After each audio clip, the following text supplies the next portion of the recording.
Ce chemin dans la pénombre, ils étaient près de 50 000 chaque année à l'emprunter. Un succès pour ce musée pourtant exigeant et difficile émotionnellement. Le musée de la Résistance et de la Déportation a traversé le temps sans jamais subir de modifications majeures.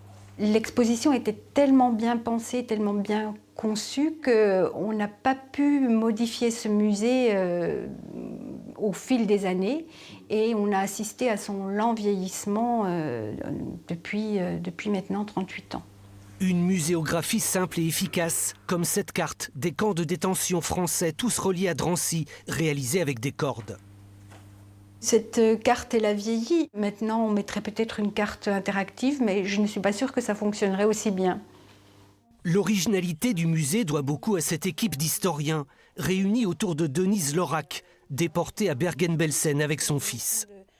Aujourd'hui, 10% seulement des objets patiemment récoltés sont exposés.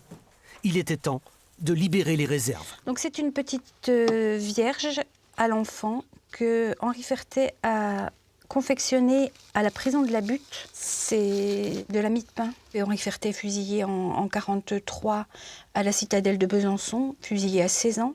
La statuette ou ses souliers en paille, système D de l'époque, seront mis en valeur dans le nouveau musée qui rassemble la plus grande collection d'art concentrationnaire en Europe. Ces collections d'art concentrationnaire, c'est vraiment ce qui caractérise le plus les collections du musée. Et on a besoin, il faut absolument qu'on les présente à nos visiteurs. Juste en face du musée, les poteaux d'exécution où 100 résistants furent fusillés par les Allemands. Le lien entre ces deux espaces sera aussi repensé.